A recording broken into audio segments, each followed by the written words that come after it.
سيدنا نوح موقف غريب قوي. لما نزل المطر واخرجت الارض الماء، وهو سيدنا نوح مع من آمن ومعاه الحيوانات والطيور وهذه الأمور في المركب سفينة، والكفار ابتدوا ان هم يبتدوا يطلعوا على الجبال. ربنا بيصف المشهد بيقول وهي تجري، أي السفينة وهي تجري بهم. وتجري، انتوا واخدين بالكم بس ان السفينة بتعمل ايه؟ يعني مش بتتحرك حركة بسيطة، دي هي السفينة الضخمة جدا دي اللي كان فيها كل الكم الهائل من الحيوانات ده تجري بهم في موج كالجبال. حد شاف جبل أحد قبل كده؟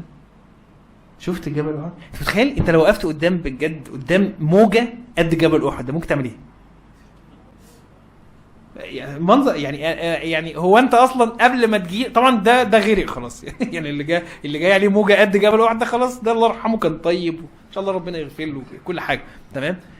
انما هو مش هيموت غرقان، هو هيموت قبل ما الميه توصل.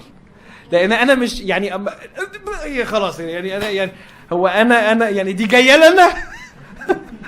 يعني انا اقل من كده خالص. انا ممكن يعني انا في البسين بروح يا جماعه. فانت يعني فانا شفتها كده يا رهب. فانت بتتكلم بقى في سفينه بالضخامه دي، هي جنب الموجه كالايه؟ الموجه كالجبال، ومش جبل، دي ايه؟ جبال. طبعا شيء صعب، شيء غير عادي. قال وهي تجري بهم في موج كالجبال ونادى نوح ابنه. برضو البني آدم بني آدم، هو في صراع بين بس هو بيحب ابنه. يعني ابني حتة مني يعني مهما حصل ابني. ونادى نوح ابنه وكان في معزل يا بني اركب معنا. كان في حتة بعيدة كده وبتاع، يا بني اركب معنا. هو عارف انه مش مؤمن بس ابني، يا بني اركب معنا ولا تكن مع الكافرين. المنظر ده ممكن يكون فيه اختيار، مينفعش يعني يا صاحبي مش هنهزر. يعني الموجة كالجبال تمام، وهي سفينة واحدة. شكر الرد القمة في العجب. قال سآوي إلى جبل يعصمني من الماء. دي رؤية مين؟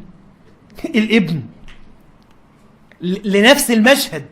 يعني ده شايف المشهد وده شايف المشهد. رؤية الابن أنا سآوي إلى جبل يعصمني من الماء. طب رؤية سيدنا نوح بقى إيه؟ لا عاصم اليوم من أمر الله. ده مش موج يا ابني، ده إيه؟ ده أمر الله. الناس دي هتغرق، تعالى اركب يا بني. لحد آخر يا بني اركب معنا تمام. لا، فده نفس الموقف. ايه الفرق بين الاثنين؟ بصيرة.